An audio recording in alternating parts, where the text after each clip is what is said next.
আসসালামু আলাইকুম। প্রিয় দর্শক, গত কদিন ধরে বাংলাদেশের রাজনীতির অঙ্গনে খুব গুরুত্বপূর্ণ আলোচনার বিষয় হচ্ছে বেগম খালেদা জিয়ার অসুস্থতা এবং তার চিকিৎসা, তার ভবিষ্যৎ এবং সেই সঙ্গে তার পুত্র বিএনপির ভারপ্রাপ্ত চেয়ারপারসন জনাব তারেক রহমানের দেশে ফিরে আসা না আসা এগুলো নিয়ে। কিন্তু এইগুলি যে আলোচনার বিষয়, এটা অন্য সময় হলেও আলোচনা হতো, কিন্তু এখন একটু বেশি হচ্ছে এই কারণে এই আলোচনাগুলোর, এই যে বিষয়গুলো, ঘটনাগুলো, এগুলোর উপর অনেক কিছু নির্ভর করছে আগামী নির্বাচন, নির্ভর করছে আগামী নির্বাচনের ফলাফল। এবং এই ফলাফলের এই জায়গাটাতে এসেই আমি বিএনপির রাজনীতির কিছু বিষয় নিয়ে একটু কথা বলতে চাই।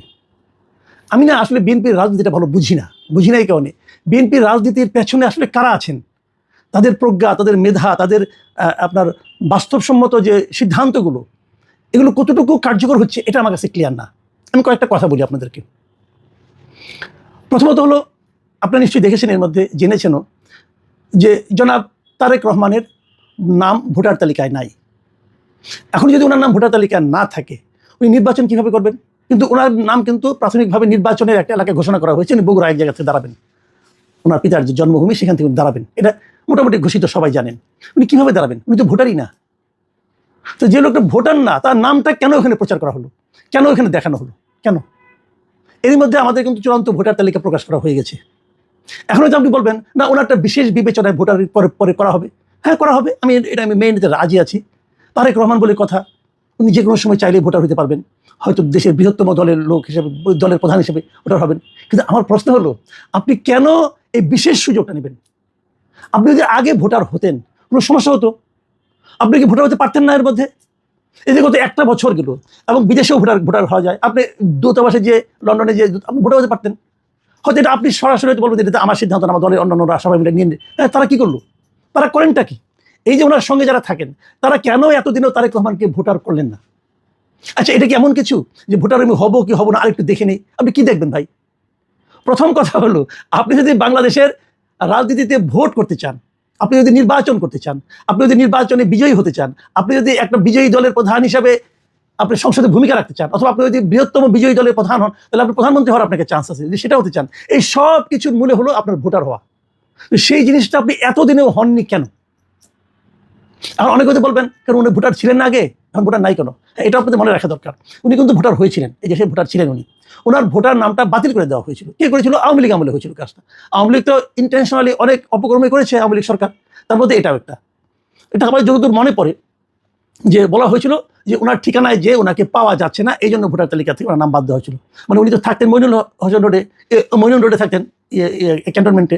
ওইখান থেকে ওনাকে তো, ওনার মাকে তো উচ্ছেদ করা হয়েছিল, আপনি জানেন, সবাই নিশ্চয়ই মনে আছে। সে এক নাটকীয় ঘটনা। সেই উচ্ছেদের পর তো ওইটাই ছিল ওনাদের ঠিকানা, ওই ঠিকানায় যে ওনাকে পান নাই, অতএব ওনার ভোটার তালিকা নেই, ওনার বাংলাদেশে কোথায় পাওয়া যায় নাই, অতএব ভোটার তালিকা বাতিল করে দেওয়া হয়েছিল এই অজুহাতে। এরকম আওয়ামী লীগ আমলে অনেক কিছু হয়েছিল। তো বাতিল যেটা হয়ে গেছিল, এখন আপনার নতুন করে ভোটার হতে অসুবিধাটা কোথায়? এটা তো আপনি ইজ্জত যাবে না। আপনি তো আইন মানতে হবে। নির্বাচন কমিশনকে আপনি তো নতুন করে আইন ক্রিয়েট করবে? তারও চেয়ে বড় কথা, এই মাসে, এটা ডিসেম্বর মাস চলছে, যদি নির্বাচন ফেব্রুয়ারিতে হয়, সম্ভবত ডিসেম্বরের 12 তারিখের মধ্যেই শিডিউল ঘোষণা করা হবে। তো আপনি শিডিউল ঘোষণা 2-3 দিন আগে কেন ভোটার হবেন? কেন? সবাই যখন ভোটার হয়েছে তখন আপনি হলেন না কেন? আপনি কেন সাধারণ 8-10 জন ভোটারের চেয়ে নিজেকে অন্যরকম ভাবে বিচার করবেন, বিবেচনা করবেন, ভাববেন? কেন ভাববেন? তাহলে আপনি সাধারণ মানুষের কাছে আসবেন কি করে? তো এটা কিন্তু আমি মনে করি এটা ওনার নিজের থেকে করার কাজ না। ওনার সঙ্গে যারা থাকেন, ওনাকে যারা পরামর্শ দেন, ওনার যারা পরামর্শদাতা আছেন, এই লোকগুলোর ব্যর্থতা। তারা অন্য কি ধান্দা নিয়ে ব্যস্ত ভাই, এটা তো আমি বুঝি না। ধান্দার কিন্তু শেষ নাই, অনেক ধান্দার খবর আমরা পাই ভাই, এগুলো বলবো একে একে, আর কটা দিন যাক। কে যে কি করে বেড়াচ্ছেন সবই জানি আমরা। তো তারা কি করেন? লন্ডনে গেলে ওনার সঙ্গে দেখা করতে গেলে কত নজরানা দিতে হয়, কাকে কত দিতে হয়, সেগুলোর হিসাব আমরা পাই। তো এইভাবে যদি চলে, তাহলে রাজনীতি কিভাবে হবে? এগুলো একটা প্রসঙ্গ।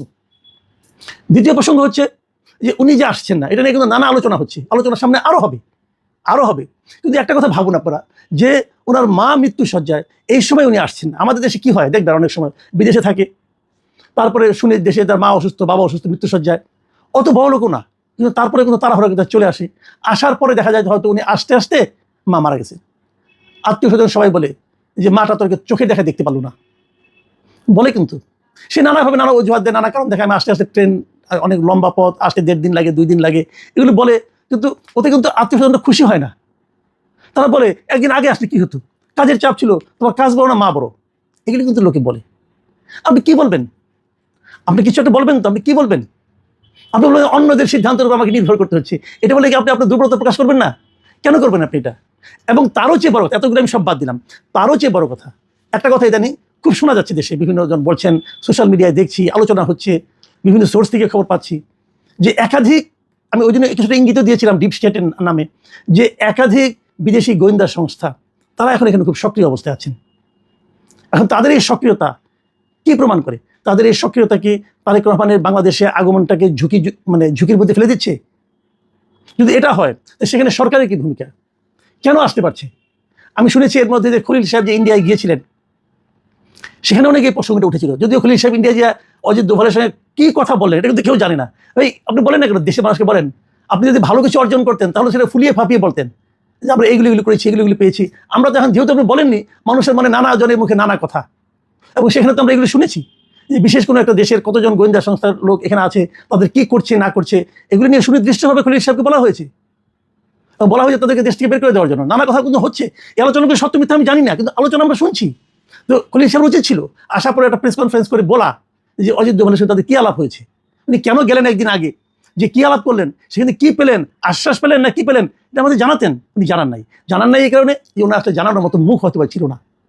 কিন্তু আমরা যতটুকু শুনেছি বিভিন্ন সোর্স থেকে, বিভিন্ন মাধ্যমে, সেটা হলো সুনির্দিষ্ট বলা হয়েছে যে কয়েকটা দেশের কথা বলা হয়েছে, তাদের গোয়েন্দারা বাংলাদেশে এখন অবাধে বিচরণ করছে। এখন এই গোয়েন্দারা এরাই কি বেসিক্যালি তারেক রহমানের জীবনের জন্য হুমকি? অন্ততপক্ষে তারেক রহমানের কাছে এই ইনফরমেশনটা আছে। যদি সেটা হয়, সেটা দূর করার দায়িত্ব কার? সরকারের। সরকার সেটা পারছে? যদি না পারে তাহলে এরকম হতে থাকবে। তো এখানে দুটো পার্ট কিন্তু।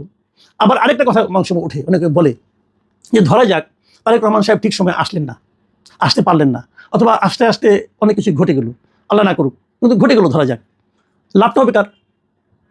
সিম্পলি কথাটা ভাবেন যে অপরাধ বিজ্ঞানে কি বলে, যখন কোনো একটা অঘটন ঘটে, অঘটনের পেছনে কে, যদি সেটা তোমরা খুঁজতে চাও, তাহলে প্রথম দেখবা যে এই অঘটনের ফলে লাভ হলো কার, বেনিফিশিয়ারি কে, যিনি বেনিফিশিয়ারি তার দিকে প্রথম সন্দেহের চোখে তাকাও। তো তারেক রহমান যদি ঠিকঠাক মতো না আসতে পারেন, তাহলে কি হবে? দেশে ওনার ইমেজ ক্ষতিগ্রস্ত হবে, বিএনপির ইমেজ ক্ষতিগ্রস্ত হবে, বিএনপির ভোট কিছুটা কমবে, লাভ হবে কার? লাভ কি কোনো পলিটিক্যাল পার্টির হবে? লাভ কি কোনো ব্যক্তির হবে? লাভ কার হবে? আপনারা ভাবুন, আমি কয়েকদিন আগে কিন্তু বলেছিলাম যে আবার -2 চলছে কিনা, সেটা নিয়েও একবার ভাবুন, লাভ হবে কার? সেই -2